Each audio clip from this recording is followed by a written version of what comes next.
今日會示範喺蓮塘口岸用順豐快遞寄嘢，仲有寄一箱橙喺蓮塘口岸嘅自提點，又會收你幾多錢？會比較下順豐快遞，抑或係我用開嘅圓通快遞落單比較方便。圓通快遞即係以前嘅菜鳥驛站，亦都簡單睇下究竟兌換人民幣係點樣嘅程序。蓮塘口岸過關之後，用扶手電梯落去地面。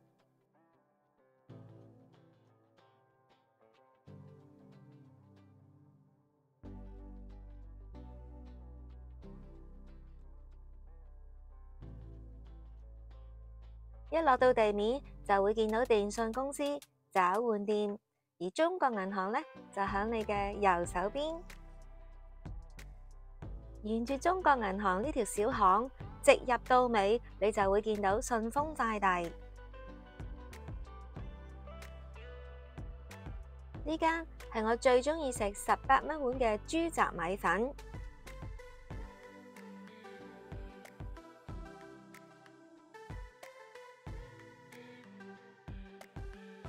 呢度個盡頭已經見到順豐快遞嘅位置。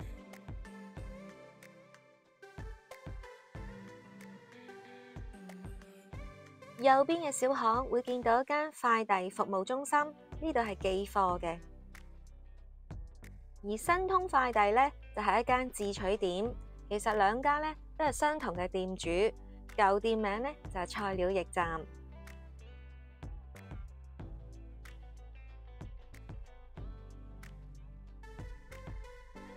繼續向前行，直行到尾，跟住轉左。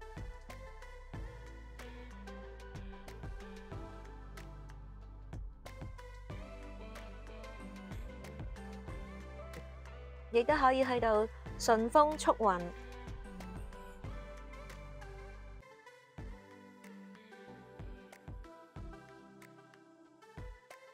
先排隊。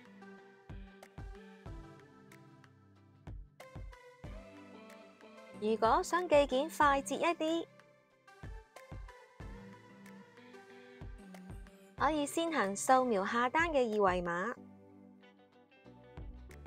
填寫定寄貨人同埋收件人嘅資料，亦都可以等店員教你點樣落單。而呢度都有代收件嘅服務。而家係會先示範下單寄件，呢度仲有免費嘅 WiFi 供大家使用。輕按微信2秒出現咗快捷功能，跟住點選掃描，手機鏡頭掃描台上落單嘅二維碼，填寫寄件人嘅姓名同埋手機號。呢度我隨意填上我嘅香港手機號。因為呢度冇香港地址嘅選項，所以你可以用順豐預設咗嘅地址。按保存，跟住填收件人嘅資料。呢度可以用手寫輸入地址，亦都可以將預先寫好嘅地址、圖片，總之顯示有地址嘅手抄本，按呢一個圖示。可以選擇拍攝或者從相簿度揀你嘅地址。如果地址已經預先寫喺紙上，咁就攞出嚟拍攝。示範響相簿選擇，點選完圖片會出現一個方形嘅圖案，四邊角嘅位置上下左右拉動，調節要掃描嘅地址位置。調整完之後，就按完成裁剪，按顯示圖片再核對一下地址，資料正確就按收起圖片，按識別。注意呢次下單係冇用電話登錄，保存嘅資料只作一次使用，即係話下次再寄件嘅時候就要重新輸入寄件人同埋收件人嘅資料。如果日後你仍然需要寄嘢，或者寄俾同一位朋友，咁落單前最好就係用登錄。繼續下單先，後邊會講解如何做登錄。選擇你寄物件嘅信息，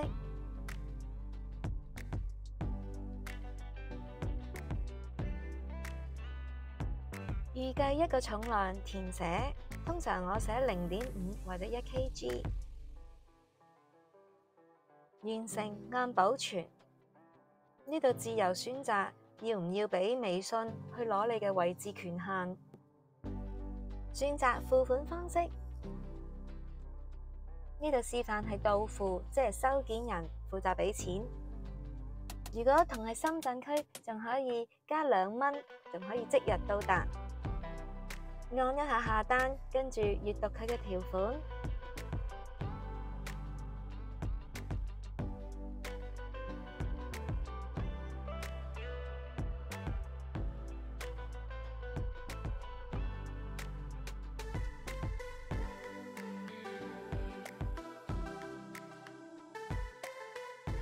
按一下同意，再點選下單，然之後截圖保存呢個二維碼，或者長按呢個位置，圖片就會保存喺相冊度。將呢個二維碼俾店員掃描，店員就會幫你包裝你嘅貨品。完成後會俾一張標籤你保留，另一張呢就貼喺你嘅郵包上面。而家示範用登錄嘅方式去下單。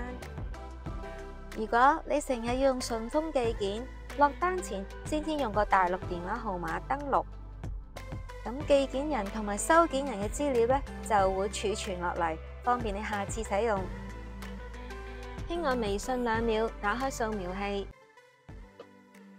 掃描桌上下單嘅二維碼，點選登錄，輸入大陸嘅手機號碼，香港號碼唔適用，跟住按獲取一個驗證碼，收取驗證碼，再輸入短信裏頭嘅驗證碼，按登錄。睇完嗰啲服務條款，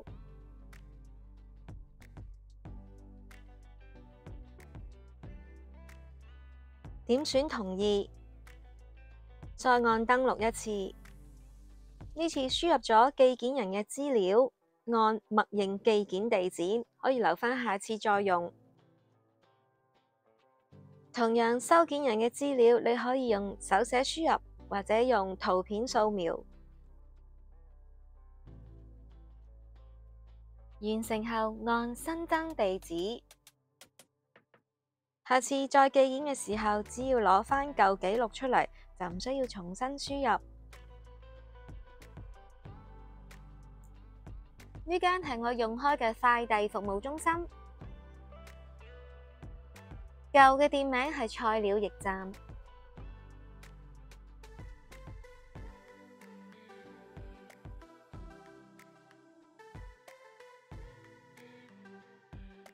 呢度同樣都可以有代收件嘅服務。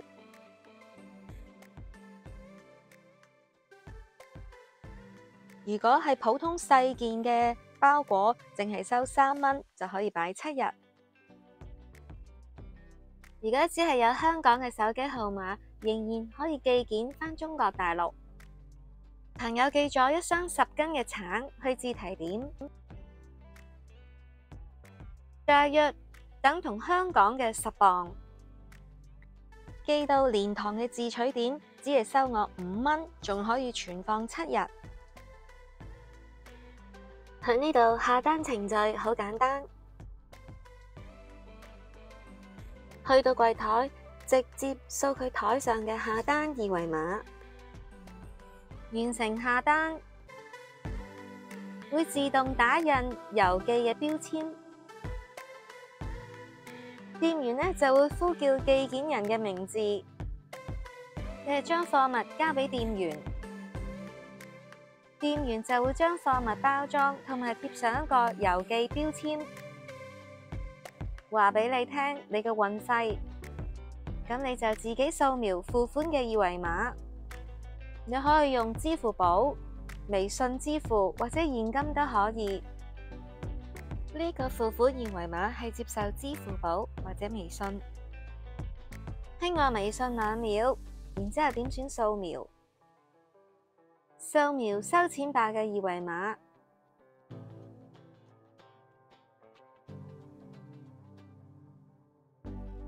然之後輸入金額，再按你嘅支付密碼，咁就完成支付你嘅運費。詳細落單方法可以參考我嘅舊視頻101，又或者參考返077嘅舊視頻。呢條視頻嘅描述位置有相關嘅連結。示範退貨後點樣通知淘寶嘅店主。登入淘寶，點選退款售後，點選查看詳情，往下拉，點選填寫單號，可以人手輸入單號，或者掃描郵寄標籤，單號就會自動輸入。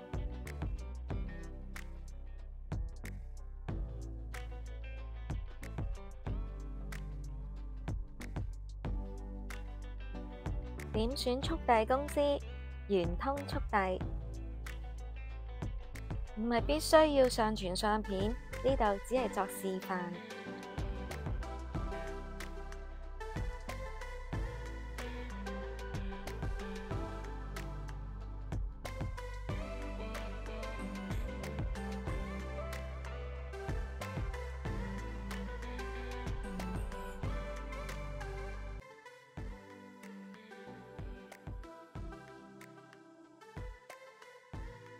當店主收到退件，就會自動退款俾你。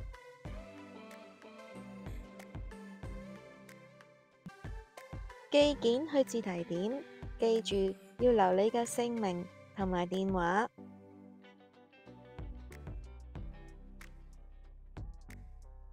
示範兌換人民幣。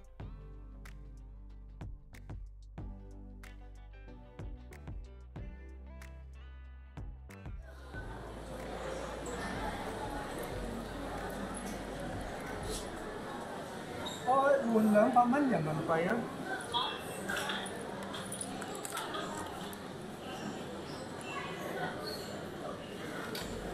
！216，即係港紙216。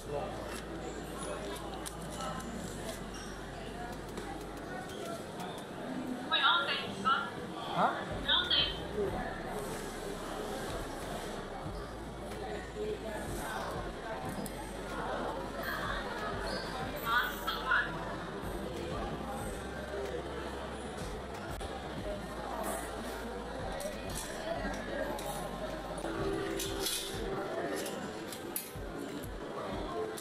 我冇影呢個相嘅，你隻手。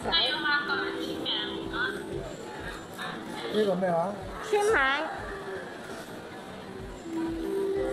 簽埋星期啊！有2蚊買俾人。咦？可唔可以叫佢俾？可唔可以俾啲10蚊我？10塊錢。唔該。